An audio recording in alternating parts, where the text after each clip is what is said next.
Je ne sais pas si ça doit nous presser pour que ça fasse mal ou ça doit faire en sorte qu'on roule, qu'on fasse de quoi, comme on dit au Québec, pour le Seigneur, mais ça doit nous presser. Dans un sens comme dans l'autre, l'amour de Dieu doit nous presser.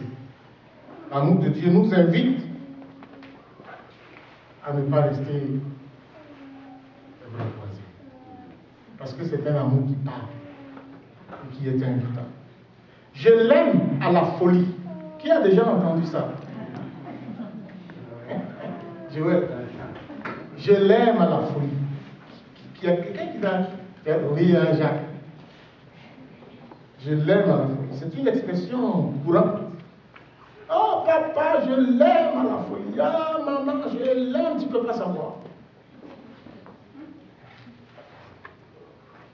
Qu'est-ce que vous êtes prêt à donner à quelqu'un que vous aimez à la folie? Pourquoi l'aimez-vous à la folie?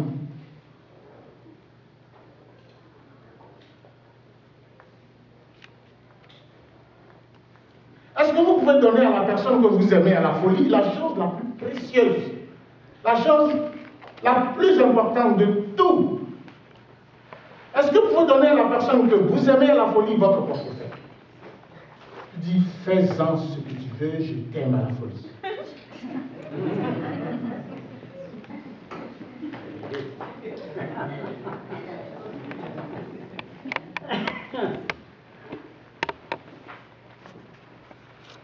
Est-ce que vous êtes encore surtout prêt à le faire quand cette personne est une niaiseuse?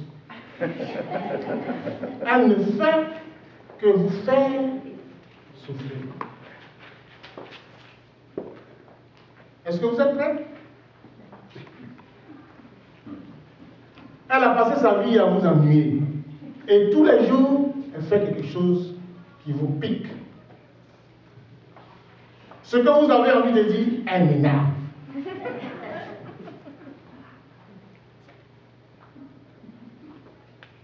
Si vous étiez David, assis dans la grotte, fuyant Saül, et que tout à coup, Saül vient se mettre à la porte de la grotte, David est à l'intérieur, puis voit Saül assis là, en train de faire ce que nous savons tous que nous faisons quand ça ne va pas, quand le ventre crie, que nous faisons. Saül est vraiment fragile.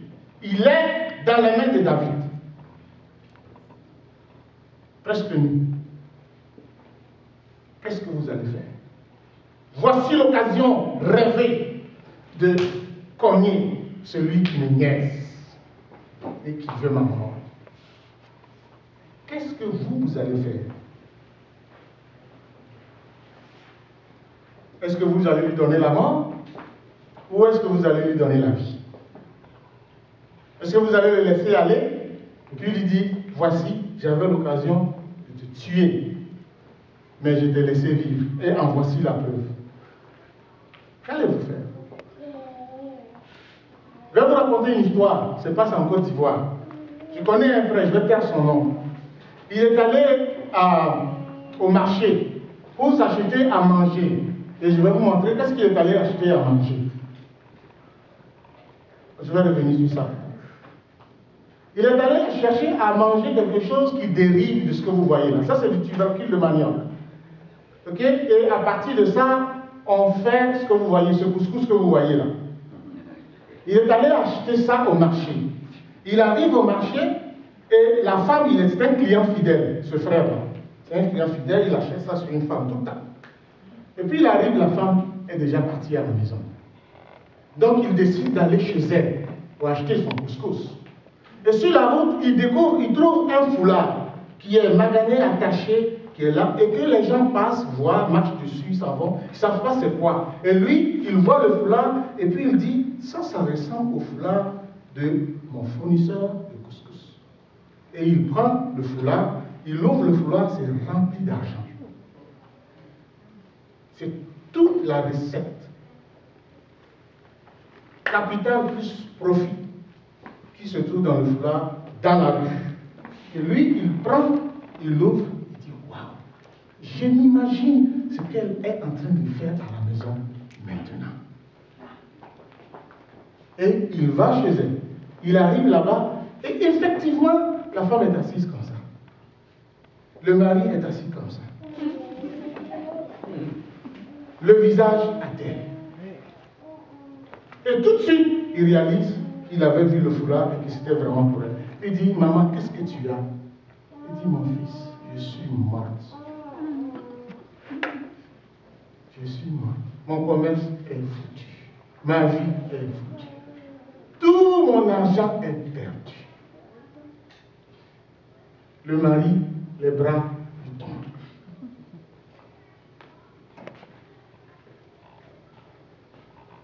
Lui, il lui dit, maman, je t'aime à la folie. Il dit, ton argent n'est pas perdu. Dieu t'aime. Voici, j'ai trouvé ton foulard sur la route. Je l'ai pris. Est-ce que c'est ça? La femme prend le foulard, regarde le foulard et la vie renaît. Oh! Hey! Un sou n'était pas perdu. Ce que je vous raconte là, je n'ai pas inventé, hein. C'est authentique. Le monsieur, la femme dit, mon mari, il arrive et dit, ce monsieur-là a trouvé notre argent, il nous l'a envoyé. Quoi? À Abidjan, au marché, s'il a vu, tu trouves l'argent, et puis toi tu cherches à qui ça appartient, et tu cours après lui, et puis tu lui donnes. Le monsieur le regarde et lui dit, toi, c'est qui est ton père? Et c'est qui est ta mère? Tu viens d'où? Je n'en ai jamais vu ici à Abidjan. Qu'est-ce que vous êtes prêt à donner à quelqu'un que vous aimez à la folie? Qu'est-ce que vous auriez fait avec l'argent?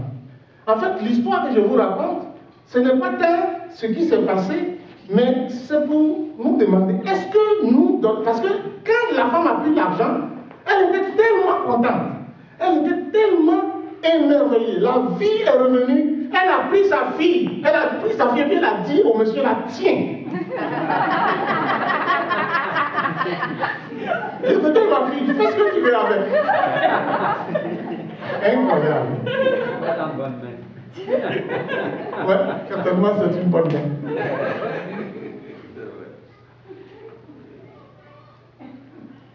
Elle a donné parce qu'elle a reçu. Qui donne sans avoir rien reçu? Qui? Qu'est-ce que vous donnez alors que vous n'avez rien reçu? Vous ne méritez pas.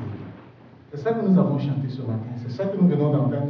J'aurais même pu m'arrêter juste à cette histoire et puis dire le message est terminé. Lisons Jean 3.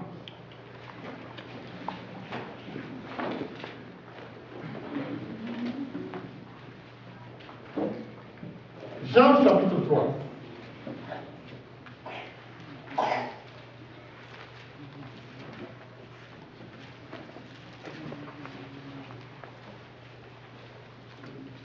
Mais il y eut un homme d'entre les pharisiens nommé Nicodème. Je vais lire jusqu'au verset 17. Un chef des Juifs qui vint, lui, auprès de Jésus de nuit et lui dit, Rabbi, nous savons que tu es un docteur venu de Dieu, car personne ne peut faire ces miracles que tu fais si Dieu n'est pas avec lui. Jésus lui répondit, en vérité, je te le dis, si un homme naît de nouveau, il ne peut voir le royaume de Dieu. Nicodème lui dit, comment un homme peut-il naître quand il est vieux? Peut-il rentrer dans le sein de sa mère et naître?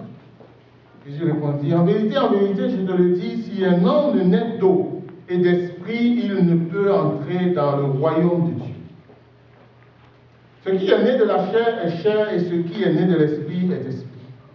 Ne t'étonne pas que je t'ai dit, il faut que vous naissiez de nouveau. Le vent souffle où il veut et tu entends le bruit, mais tu ne sais d'où il vient ni où il va. Il en est ainsi de tout homme qui est né de l'esprit. Nicodème lui dit, comment cela peut-il se faire? Jésus lui répondit, tu es le docteur d'Israël et tu ne sais pas ces choses. En vérité, je te le dis, nous disons ce que nous savons et nous rendons témoignage de ce que nous avons vu. Et vous ne recevez pas notre témoignage. Si vous ne croyez pas quand je vous ai parlé des choses qui restent, comment croirez-vous quand je vous parlerai des choses célestes? Personne n'est monté au ciel si ce n'est celui qui est descendu du ciel, le Fils de l'homme qui est dans le ciel. Et comme Moïse éleva le serpent dans le désert, il faut de même que le Fils de l'homme soit élevé, afin que quiconque croit en lui ait la vie éternelle.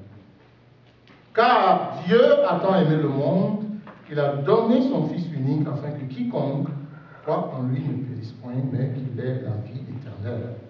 Dieu, en effet, n'a pas envoyé son Fils dans le monde pour qu'il juge le monde, mais pour que le monde soit sauvé par lui. Amen. Amen. L'amour de Dieu ne fonctionne pas comme ce que je viens de vous décrire. C'est intéressant, c'est beau.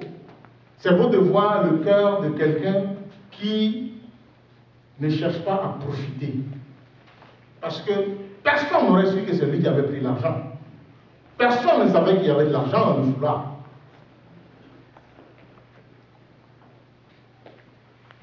Et lui est allé à manifester de l'amour envers cette femme pour dire, ce n'est pas mon argent. Dieu a mis dans le cœur de l'homme la pensée de l'éternité. N'est-ce pas? Si personne ne t'a vu, ta conscience t'a vu. Dieu t'a vu. Et il a donné. Et la femme dit, tu m'as tellement fait de bien que je te donne, prends ma fille. L'amour de Dieu ne fonctionne pas comme ça. Dieu ne nous donne pas parce qu'il dit, Nicole, tu as tellement bien agi, tu m'as tellement donné que maintenant je te donne.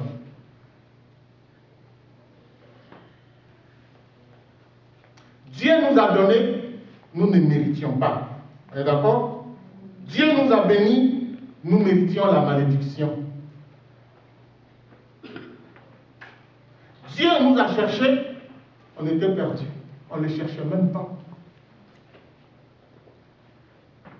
Dieu a été patient et est patient envers nous, alors que nous faisons jour après jour des actes répréhensibles, et qu'il pourrait même avec raison se décourager et dire, fais ce que tu veux, puis écrase-moi.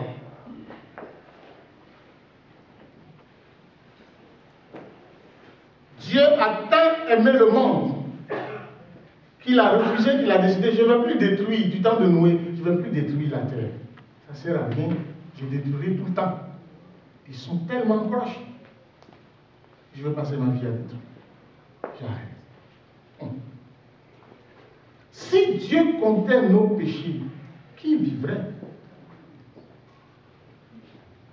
Qui? Est-ce qu'on est d'accord ensemble pour dire que l'amour de Dieu, ce n'est pas comparable au nôtre? Pas.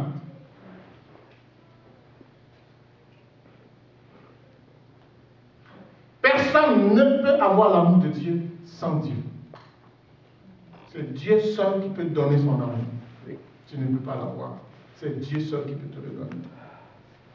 C'est par amour que Dieu a appelé Abraham à partir de chez lui. Parce qu'il avait en vue ce que vous êtes aujourd'hui. C'est par amour que Dieu a donné un rêve à un roi païen, Pharaon d'Égypte. Dieu lui a donné un rêve pour bénir la nation d'Égypte et pour sauver son peuple. Lui qui ne l'adorait pas. Il avait plusieurs dieux, Pharaon. Quand Dieu est allé pour sortir Israël d'Égypte, chaque plaie est une plaie pour combattre un dieu. Chaque plaie. Vous avez déjà parlé l'année dernière. Chaque plaie que Dieu a envoyée en Égypte est une plaie pour combattre un dieu par rapport à cette plaie. Donc 10 plaies, ça fait 10 dieux d'Égypte. Donc ce roi-là, ce pharaon-là n'adorait pas Dieu, mais Dieu l'a béni. L'Égypte de l'époque, quand il s'écroule, tout le monde entier de l'époque s'écroule. Ça, c'est l'Égypte de l'époque que Dieu a sauvé. C'est comme les pays d'aujourd'hui, là, peut-être les États-Unis ou la France, je ne sais pas moi. Imaginez les pays qui nous tiennent. S'ils s'écroulent, on s'écroule avec. Et Dieu a donné son amour.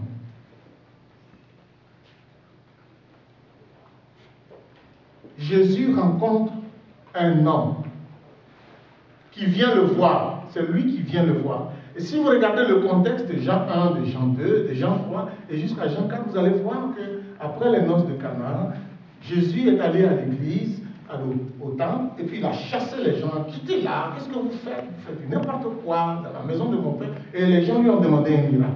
Ils disent, le miracle que je vous donne, c'est détruire ce temple et puis je vais le reconstruire en 3 jours. Ah. Voilà.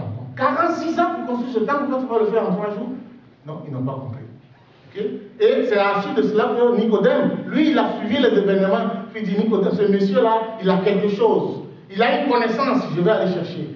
Jésus va l'amener sur un terrain autre que le terrain de la connaissance.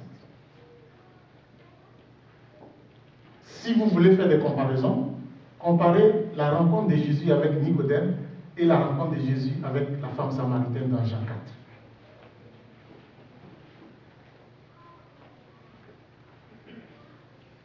4. Un pharisien, un chef des Juifs, un membre du Sanhédrin, il appartient au corps gouvernemental juif. Et le Sanhédrin de l'époque était composé de 70 membres. 70 membres qui prennent les décisions d'ordre religieuse. Et ils sont également l'autorité romaine pour les affaires civiles. Parmi ces gens-là, il y a deux dont on parle en bien, jusqu'à un moment donné. C'est Joseph d'Arimathée, puis Gamaliel. Joseph d'Arimathée, c'est lui qui a pris le corps de Jésus pour aller l'ensevelir. Gamaliel, c'est lui qui a dit, watch out. Laissez ces gens-là aller. Si c'est de Dieu là, vous allez avoir des problèmes. Si ce n'est pas de Dieu, ça va se détruire seul. Laissez ça. Plus tard, Nicodème va venir aider Joseph d'Arimathée à enterrer Jésus. Mais imaginez-vous vous rencontrez Jean Charest, ou Stephen Harper, le premier ministre fédéral, ou le premier ministre provincial, un premier ministre quelconque, un homme bien placé, puis qui vient, qui vous pose des questions sur la vie, dit, oh, alléluia, l'évangile va rentrer. N'est-ce pas? Si vous réussissez à le convaincre, vous allez avoir le gouvernement, vous allez vous infiltrer. Donc c'est un gars comme ça qui vient rencontrer Jésus, donc ça aurait dû être une belle chose. Mais Jésus sait qu'il ne vient pas pour gagner le royaume et pour faire infiltrer le royaume dans le Sanhédrin, parce qu'il est sur le terrain de la connaissance. Alors regardons ensemble quelques éléments qu'on peut trouver dans ce texte, ce beau texte, qui est riche, et je vais partager quelques éléments. La connaissance intellectuelle est un danger pour la foi en Jésus-Christ.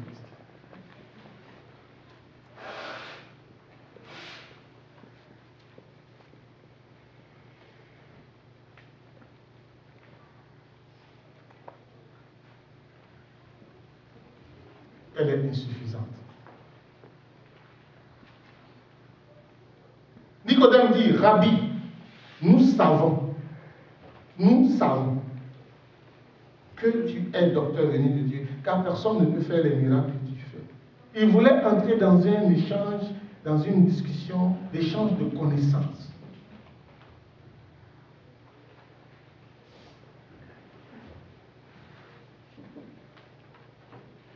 Nicodème est un homme de loi. Il n'a pas vu la foi qui est dans la loi qui va être là. Lui qui était supposé enseigner la foi, il enseigne la loi. Et il ne voit pas l'élément de foi.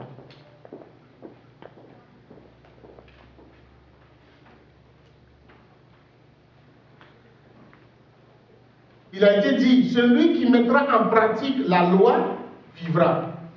Il n'a pas été dit celui qui connaîtra la loi. Parce que ça ne suffit pas de connaître.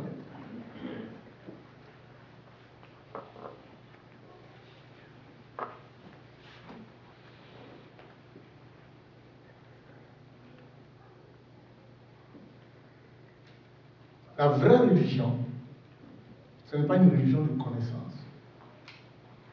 Moi, j'ai déjà vu des émissions de télévision où il y a des gens qui connaissent la Bible. Tu leur dis n'importe quel verset, ils te le récitent. Ils font des concours et puis ils sont champions, médaille d'or sur la Bible. Mais ils s'en vont à l'enfer. Et ils connaissent la Bible. Ils connaissent les textes. La vraie religion, ce n'est pas une religion de connaissance, ni une religion de rites, ni une religion de règles, ni une religion de loi. mais c'est une relation. Elle est vivante. Entre Dieu, le Créateur, et ses créatures. Je me répète souvent, et c'est une phrase que j'ai traduite de l'anglais en français, que je répète souvent. Il y en a peut-être qui l'ont déjà entendu, et je vous le répète encore ce matin. Quand le christianisme a commencé en Orient, il était une relation. Quand Jésus-Christ est venu, c'était une relation.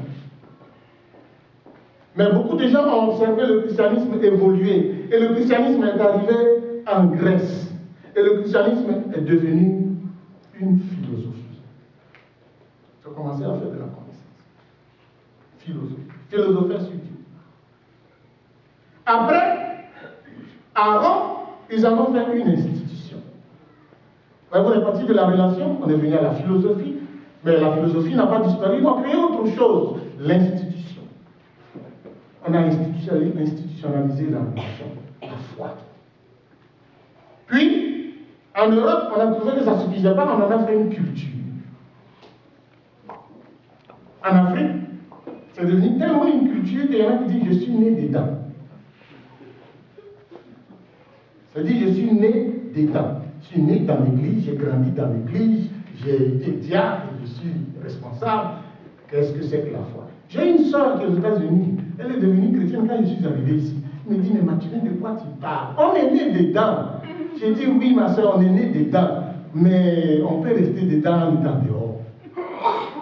Et j'ai commencé à lui expliquer. La culture. C'est ça, la religion de la culture. On est dedans, on met dedans et on n'a pas la chose qu'il faut. Puis, les Nord-Américains ont dit, mais non, nous aussi nous avons une autre idée. Relation, ça c'était ce qui a commencé, c'est ce que ça devrait rester. Philosophie en Grèce, institution en Rome, tout ça c'est l'Europe. Et puis culture, il dit les Nord-Américains disent non. Envoyez-nous là-bas, nous allons faire autre chose avec, et ils ont fait une entreprise. Faire les affaires.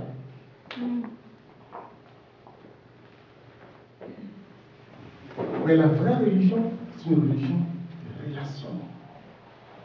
Dieu qui descend. La connaissance ne suffit pas. Et si on entre dans la connaissance avec les choses de Dieu, c'est ça que ça devient. La philosophie, l'institution, la culture, tout ce que vous pouvez imaginer, sans que ce soit ce qui est relation. Les Africains n'ont pas encore vraiment réfléchi et le monsieur qui a fait il ne s'est jamais demandé qu'est-ce que c'est devenu en Afrique. Alors moi je vous pose la question, réfléchissez pour nous autres. Les Africains là, c'est quoi que la relation est devenue là-bas? Ce que Dieu a envoyé, c'est devenu quoi là-bas? Une tradition. Amen. Bon. Chacun trouvera ce mot. Deuxième chose. Donc je viens de dire que la connaissance ne suffit pas. Et si on y tient, elle devient même dangereuse. Sans l'amour de Dieu, la seule issue pour nous, c'est la mort. On est d'accord? Jésus dit, si un homme naît de nouveau, il ne peut entrer dans le royaume de Dieu. Et au verset 16, il dit, car Dieu a tant aimé le monde qu'il a donné son Fils unique, afin quiconque croit en lui ne périsse point, mais qu'il ait la vie éternelle. Autrement dit, la seule issue, c'est la mort.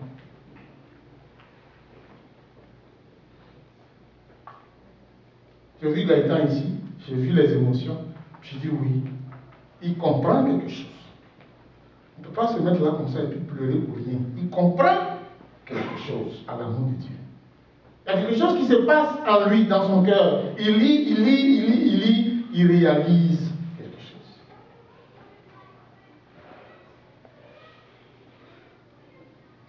La déclaration de Jésus au verset 16 nous dit qu'il y a deux portes devant l'homme à la fin de sa vie.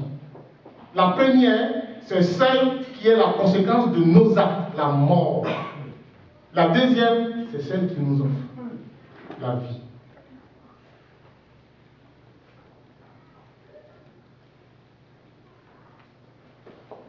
La déclaration de Jésus au verset 16, Jean 3, 16, ça dit simplement que si Dieu n'avait pas donné Jésus, il n'y a rien à faire. Il y a juste une porte. Puis on rentre tous là-dedans. Riche ou pauvre, homme ou femme, vieux ou jeune, blanc ou noir, jaune ou vert. Tous, on rentre là-dedans, chacun à son tour. On n'a même pas besoin de dire je vais aller le premier. Même dans cette porte-là, il y en a qui disent allez-y, j'arrive. Je vais le dernier. Tu vas rentrer pareil. C'est la seule porte qu'il y a. La déclaration de Jésus montre la réalité de l'enfer. S'il y en a qui ne croient pas à l'enfer, Jésus vous dit Dieu a tant aimé le monde qu'il a donné son Fils Jésus-Christ afin que nous n'allions pas à l'enfer. C'est ça que ça veut dire, ne périsse point, mais qu'il ait la vie éternelle. Et dans Luc 16, Jésus a donné une image. Le riche et le pauvre Lazare. Pour encore expliquer la réalité de l'enfer. L'enfer existe. Ce n'est pas une utopie, ce n'est pas une imagination.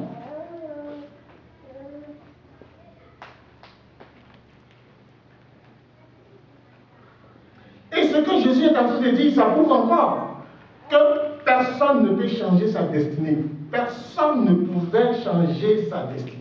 On allait tout droit dans cette porte. On rentre. C'est la seule issue et tu ne peux pas la changer par toi-même. Sinon, ça n'a pas de sens de dire Dieu a tant aimé le monde qu'il a donné. On est d'accord?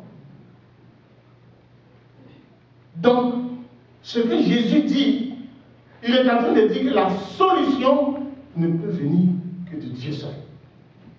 Et donc, Dieu seul a donné la solution. Ce que Jésus est en train de dire, c'est que de la décision de Dieu dépend la destinée finale. C'est-à-dire que pour l'instant, c'est ça qu'il y a. Seigneur Dieu, maintenant, qu'est-ce que tu fais? Est-ce que tu dis, je laisse faire, il n'y a rien, je ne fais rien, puis donc ça devient final, ou j'offre une solution? Et quand j'offre la solution, il nous revient maintenant de choisir la finale.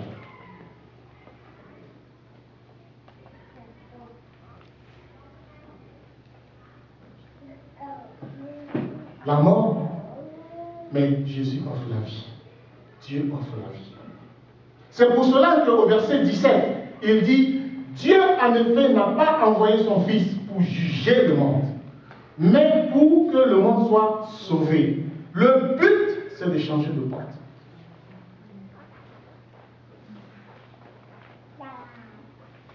Le but, c'est de changer de porte. Donc, la connaissance intellectuelle n'est pas bonne. Excusez-moi, je ne dis pas que ce n'est pas bon, mais ce n'est pas suffisant et ça peut être dangereux.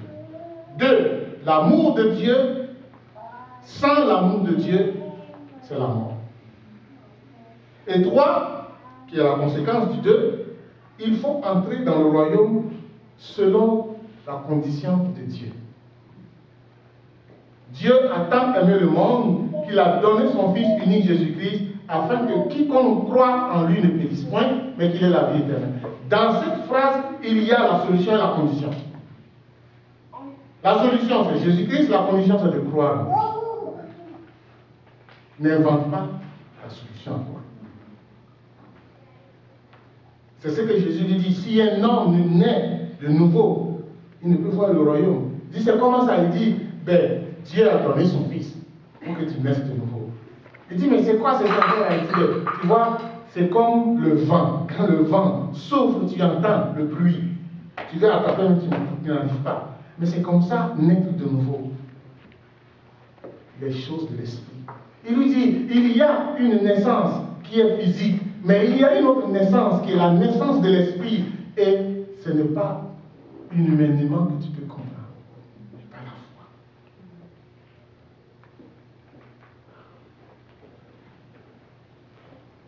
Nicodème veut savoir. Jésus lui dit non. Il faut être et faire. Il faut être sauvé et marcher avec Dieu.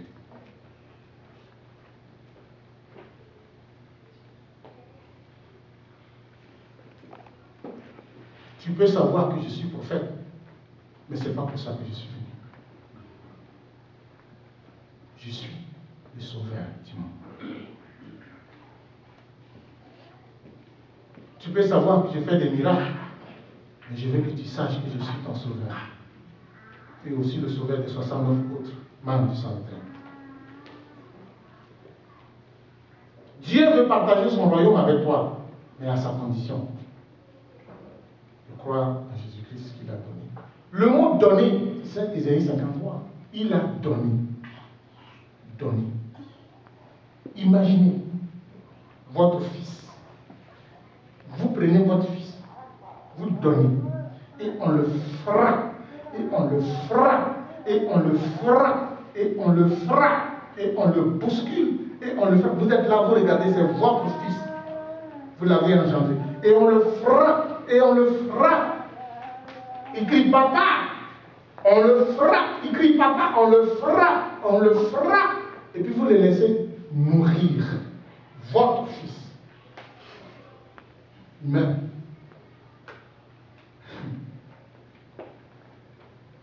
il n'y a pas une autre solution. Si Dieu a laissé son fils frapper, frapper, frapper, frapper, jusqu'à mourir et ressusciter, c'est parce qu'il n'y avait pas une autre solution.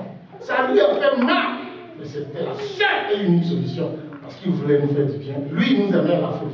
Donc il ne peut pas changer, il ne peut pas accepter qu'il y ait une autre condition.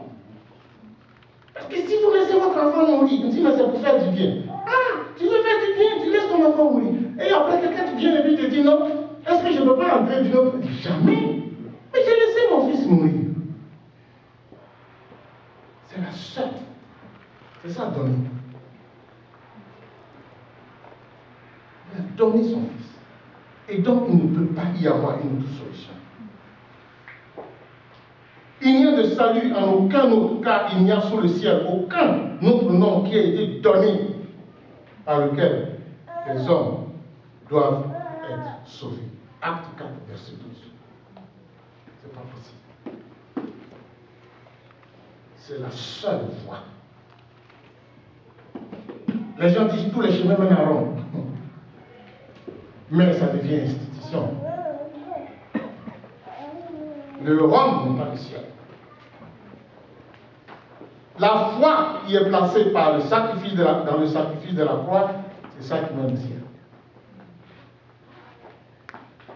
À la Rome céleste, si vous voulez qu'on utilise le Rome.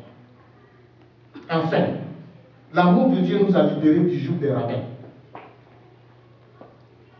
de Nicodème, qui devaient nous enseigner le chemin et qui ont perdu le sens du chemin. Et qui nous ont aussi perdus. Hébreu dit, après avoir autrefois parlé de plusieurs manières par les prophètes, Dieu, dans ce dernier jour, nous a parlé par le Fils. Et Jérémie dit, mais voici l'alliance que je ferai avec la maison d'Israël. Après ces jours-là, dit l'Éternel, je mettrai ma loi au-dedans d'eux, c'est-à-dire dans chacun. Je l'écrirai dans leur cœur et je serai leur Dieu, et ils seront mon peuple. Celui-ci n'enseignera plus son prochain, ni celui-là son frère, en disant, connaissez l'Éternel, car tous me connaîtront, depuis le plus petit jusqu'au plus grand, dit l'Éternel. Ça ne veut pas dire que vous ne devez pas m'écouter prêcher, mais ça veut dire que la réalité de la vérité du ciel n'est plus dans ma poche, moi seul. Elle est maintenant accessible à chacun de vous. Et c'est ce que Jésus a voulu. Pourquoi? Parce que les rabbins n'ont pas fait la job. Les rabbins n'ont pas fait la job.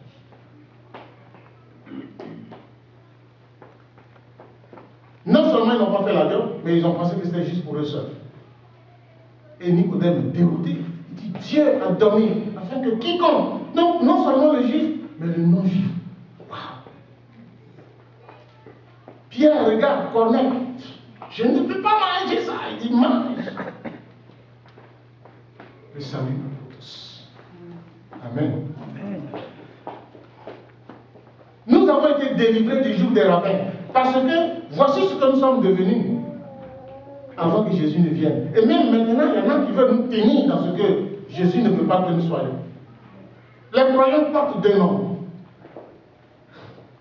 Ça, c'est ce que moi je pense et je crois. Dans la société, on les appelle les contribuables. Les contribuables.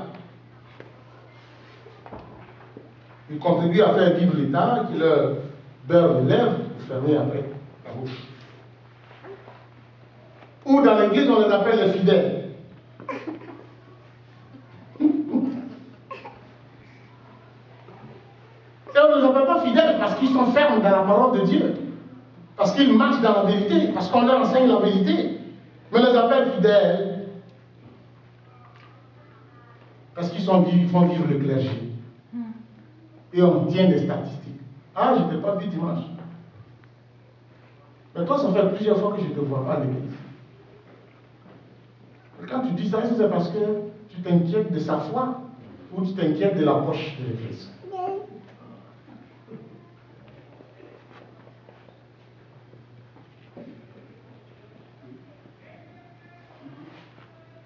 On raconte l'histoire à Rome, au Vatican, d'un prêtre qui était en train de compter l'argent. Il comptait l'argent, il comptait l'argent, il comptait l'argent, il comptait l'argent. Et puis un autre arrive, le voit. Et puis il se tourne et dit, ah, tu vois, Pierre, l'église ne peut plus dire qu'elle n'a plus de moyens. Et l'autre qui lui dit, mais elle ne peut plus non plus dire, marche par la foi. L'église ne peut plus non plus dire ça. Parce que l'église a perdu les pédales. Il faut rester attaché à la vérité. Dieu a tant aimé le monde qu'il a donné son Fils pour que tu sois libéré du jour du rabbin. Pour que tu aies une solution. Parce que l'autre là, ce n'est pas bon.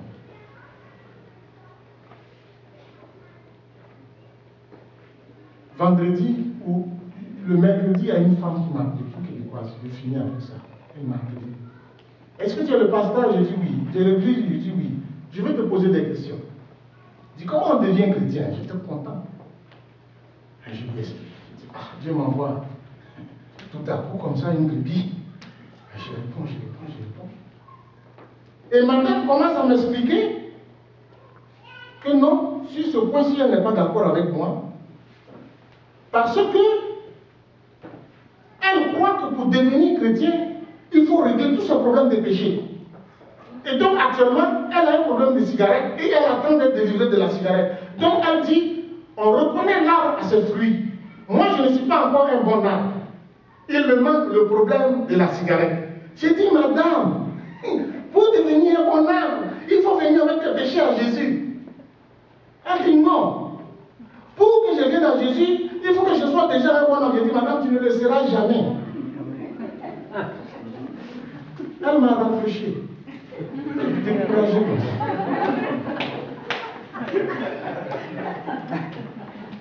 Quoi? Comment elle peut croire à quelque chose comme ça? Ça, il y a un rabbin qui est passé à côté d'elle.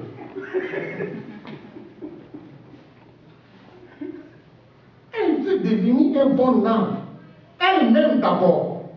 Et Dieu dit, il a tant aimé le monde. Il a donné son Fils, afin de qui comprend lui le périsse, mais qu'il est la vie, qu'il devienne un bon âme. Et elle veut devenir un bon âme, mais tu ne viendras jamais, tu vas aller à la mort. Elle était fermée. Je lui ai dit, viens à l'église. Elle dit, non, je suis malade, je ne peux pas venir à l'église.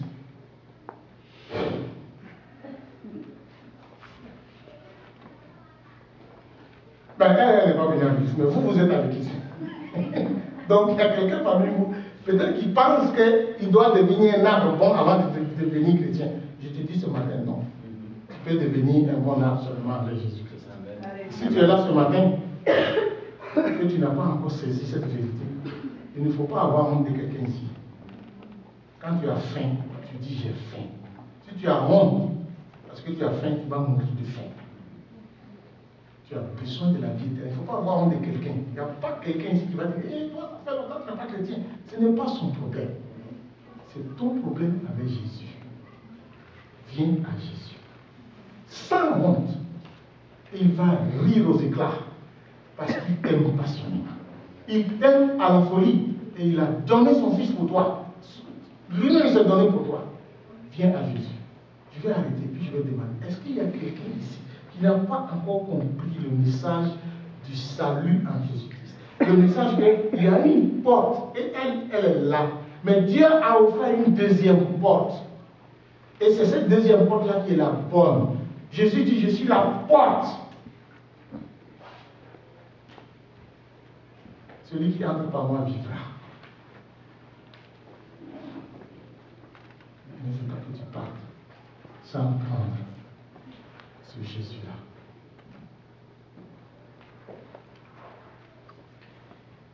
Si toi tu le connais, aime le passionner, que son amour te presse dans tous les sens, que son amour te transforme, te modèle vraiment pour que tu sois une puissance de Dieu, son royaume. Mais si tu ne le connais pas, viens. Est-ce qu'il y a quelqu'un? Je te dis, il ne faut pas avoir honte. Parce que c'est ton affaire avec Jésus.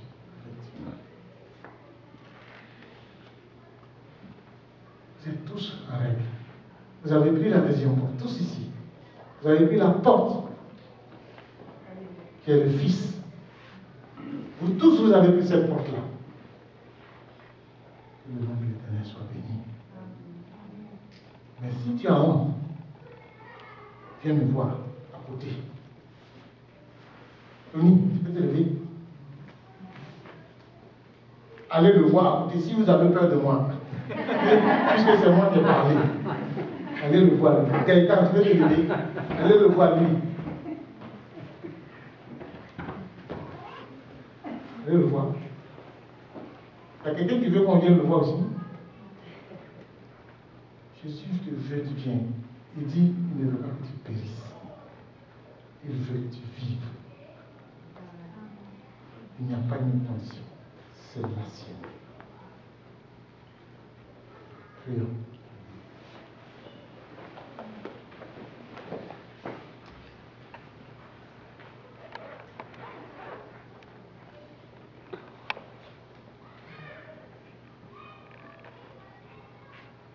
Seigneur Jésus.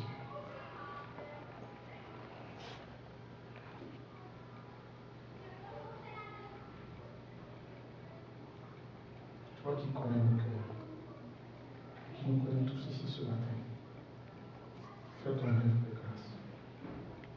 Tu n'es pas venu en vain sur la terre. Tu ne t'es pas donné pour mourir et ressusciter en vain.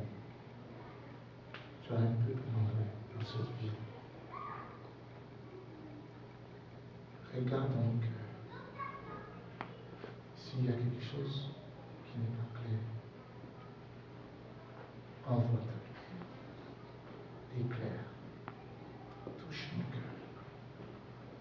Que celui qui doute vienne à toi.